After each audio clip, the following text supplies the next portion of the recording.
This is the second episode of WriteStuff with the HeadStuff Podcast Network, and in this episode we talk to Liz Nugent about her new novel Skin Deep, which is already a bestseller.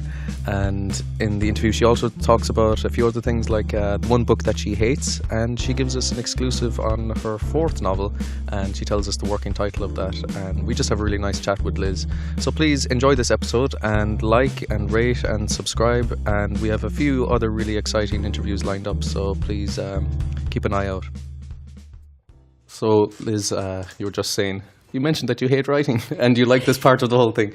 So this part, like where your book Skin Deep just came out, and you've spoken about how nervous you get coming up to those releases. Now you're in the kind of promotional phase. How's that going? No, I'm only half. I'm half joking. I don't hate writing. That would be terrible. It's nice to get out because writing is such a solitary thing. Yeah. I'm doing it on my own in my kitchen a lot of the time, so I don't. There's weeks that go by where I don't get dressed because I'm literally writing in my kitchen. So when I'm on the publicity thing, it's great because I'm getting out and I'm meeting people and I'm meeting readers, and they're obviously the most important people to me. Right. And how do you find though, like talking about your work so much? Like, is it? Well, I'm trying. Even in this interview, I'm going to try and answer questions differently so that everybody gets a fresh perspective. Some of it I might just make up. Okay, that's fine. I'll try to ask different questions as well. Yeah, but you do kind of get the same questions a lot, and that's fine. But there's different answers. There are genuinely different answers to the same question. Yeah. If you ask me where I got my inspiration from, I could give you 5 different answers. Because it all comes from different places. Yeah. We'll avoid that one. Okay. But Skin Deep is out now, and it already is a huge success, and it's getting great reviews, and it's being applauded by readers, and people are reading it in one sitting and they're flying through it. And how does that affect you when you go back into your writing then? All of that success, is it something you try to filter out? I just have to ignore it, to be honest, because the job of writing is so different.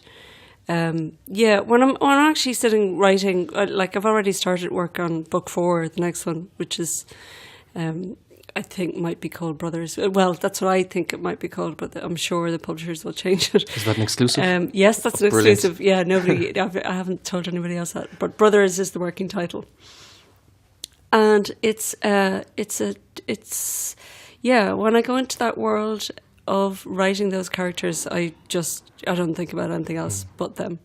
Because your characters are so, as you say, damaged.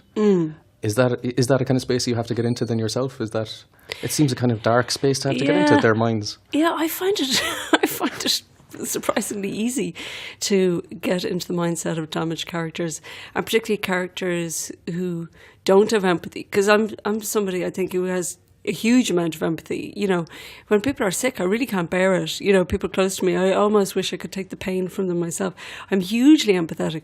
So it's quite liberating for me to write characters that don't have empathy. And I think that's, Oliver in Unravelling Oliver and Lydia in Lying in Wait and Cordelia in Skin Deep are all entirely selfish characters. They don't really think much beyond themselves. But then what I find really interesting that happens is, as a reader with empathy as well, I kind of reflect on my own choices when reading about them, because I'm kind of thinking like Delia or like Lydia or like Oliver. I'm kind of sometimes rooting for them, even though they're doing bad things. This is the thing that I think that's the challenge, is to make your character so compelling that despite them being awful and horrific and doing terrible deeds, that you want your reader to be rooting for them, and you want them to be as compelling as possible, so that people are on their side. The same way we were on Tony Soprano's side, or Walter White's side, or all of those anti-heroes. I don't think anybody was on the side of Patrick Bateman, were they? I kind of liked him. Did you? In a weird way. Oh, I don't know if I didn't like him. I wouldn't want to go for a drink with him, but I despise that book so much. Actually, it's the only book I ever put in the bin. Really? Is it the excessive descriptions and the lists of things? Or the misogyny was just off the scale, and I really wish I hadn't read it. I really wish I hadn't read it, and I'd love to take it off every shelf. I'd like to stop everybody else reading it. It's torture porn. I just think it's horrific. Yeah, and how did it become so successful then? What do you think? Because it was new, I think. you know, because nobody had done it before. I'm sure people had done it before, but it hadn't been published before. And men seemed to find it funny. My brothers thought it was kind of funny. I didn't find it remotely funny. I thought the whole thing with all the credit cards and all that, I find that all really tedious. I speed read it in a way. There were just so many lists of things and so many... Sorry, I didn't mean to totally...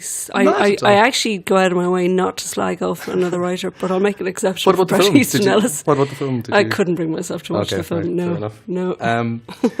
So, what the idea of location seems really important to you.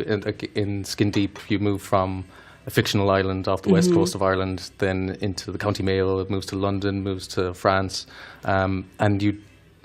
I'm not sure if you're intentionally contrasting places in it. Like the sea even is a contrast, the sea off the west coast of Ireland versus France. How important is location to you when you're writing? Well, in that book in particular, the sea was key because she is so attached to the sea. And I know it is a bit of a trope and a bit of a cliche about characters who are attached to the sea, but cliches are cliches because they're true. There are people who grow up by the sea who are very unsettled when they're not near it. Yeah. And Cordelia is just one of those people. And she, to take her from the west coast of Ireland and plant her in London was going to really unsettle her and damage her. And so when she suffered her disfigurement, her release was to go back to somewhere beside the sea. Yeah, it's like that connection to her previous beautiful self. Yeah. And within it, so you know, Cordelia being another Irish character of yours, you make a lot of references to Ireland, like even some of the language, like Crayth, or which I've never seen written in a book before, or like doing the Leaving Cert and things like that. Yeah. I wonder how that transfers to international audiences, or do you think about that when you're writing?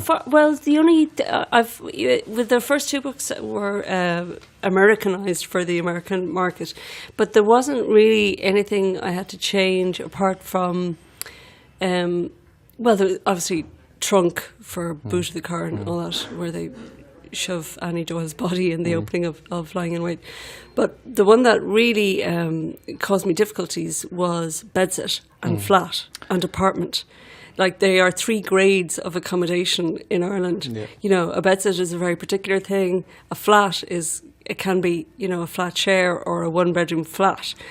And then an apartment is quite a swishy thing to have, I suppose. Yeah. Well, it certainly was in the 80s, in the time that I'm talking about. But the Americans just call all of those studios. Yeah. Like, even an apartment for them, a nice apartment, what we would call an apartment, they would call a duplex or a condo, or, you know, there's all these different terminologies.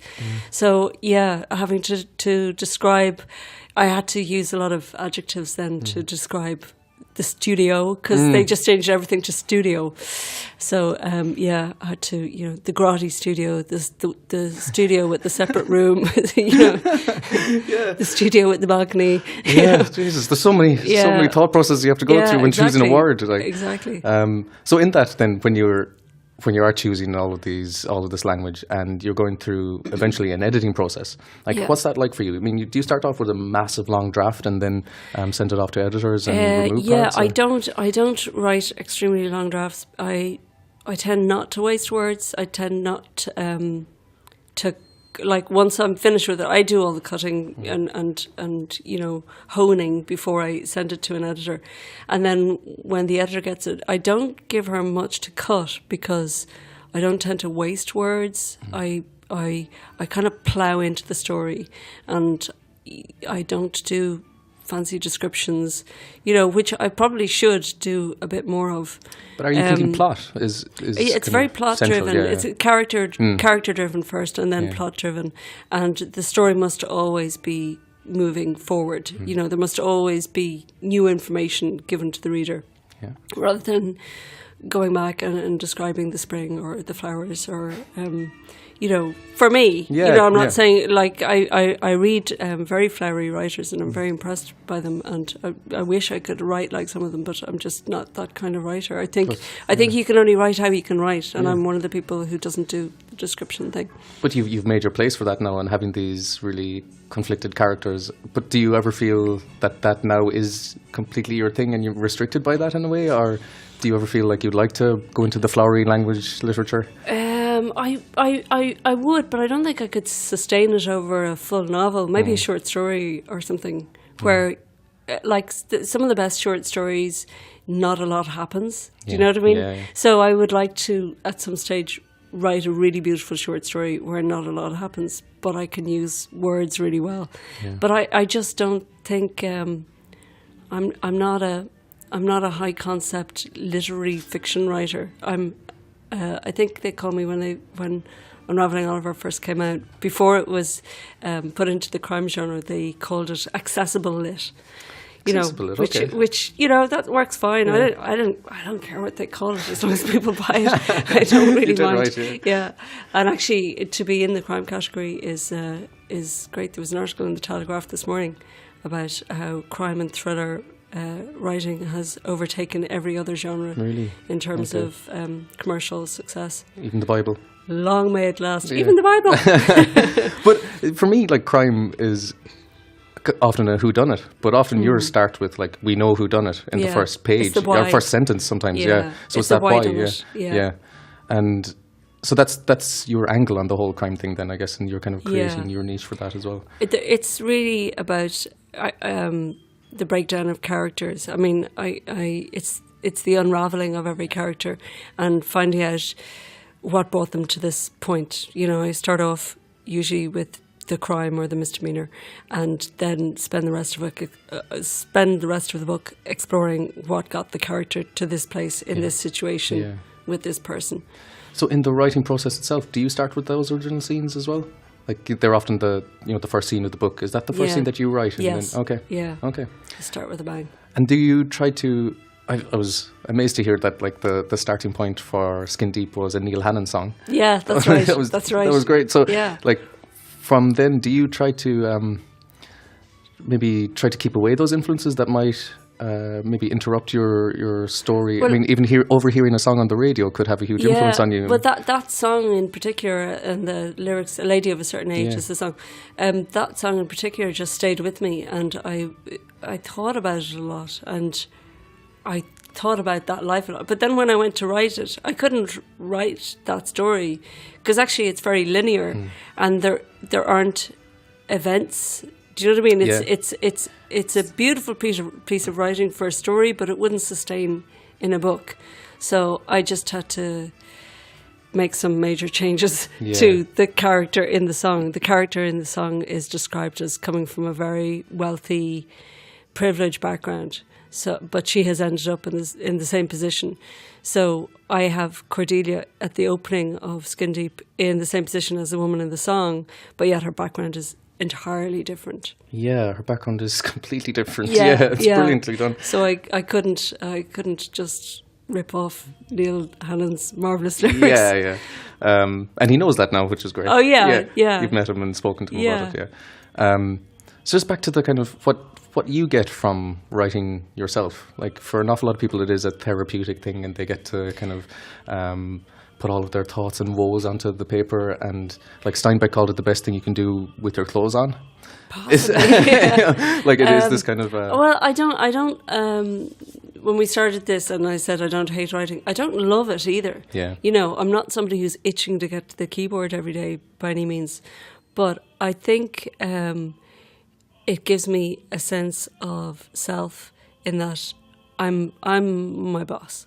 If I need a day off, I have to work in advance to earn that day off. I'm in charge of what's on the page, and I'm in charge of the deadlines. And if I don't make a deadline, I'm at fault. Yeah. I can't really blame anybody else. So I guess the best thing is that I'm mistress of my own destiny. Yeah. Then, though, it might reach a point when it's out of your hands and there might be adaptations of your work. Yeah. How do you feel about that? That's on the cards. Yeah. You know what? I don't care. Yeah. If they make it, I mean, there's threats to make the books into TV series and films and everything, and it's looking kind of more likely now, but I've said this before and nothing happened, so I don't want to jinx myself. But you know what, if they want to set it in, I don't know, America, or they want to put in an actress or an actor that I don't see it, that's their business. You know what I mean? Okay. That's a different project. I've written the book, so I'm done with it. I have no particular desire to write the screenplay. I'd like to have some involvement, maybe as a consultant of some description, just so that I can go to LA. But you're already moving on to other novels anyway. I've moved on in my head. I mean, they're talking about making Unraveling Oliver, but that's 4 books ago, as far as I'm concerned. Yes, revisiting that is a long time ago as well. Yeah. And then other adaptations, like I consider audiobooks adaptations. Are you into audiobooks at all? Just out of interest? I have to admit that I don't really listen to audiobooks, but I do have a say in the audiobooks because I worked in TV and I worked in theatre for most of my life before I started writing. When it came to the audiobooks that were recorded in London, the recording producer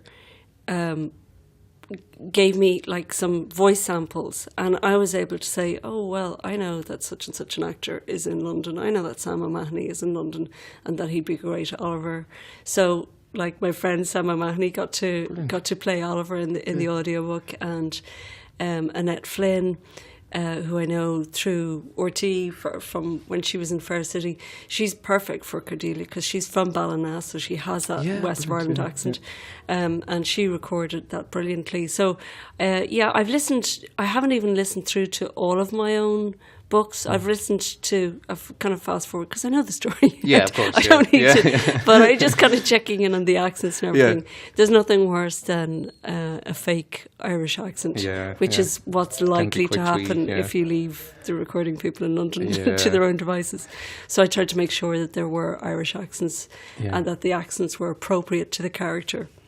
Brilliant. Well, thanks a million for talking to us, Liz. I know you have a busy day ahead and a busy few days ahead, so thanks a million for talking to us on WriteStuff. You're welcome. Cheers. Thanks, you very Liz. much.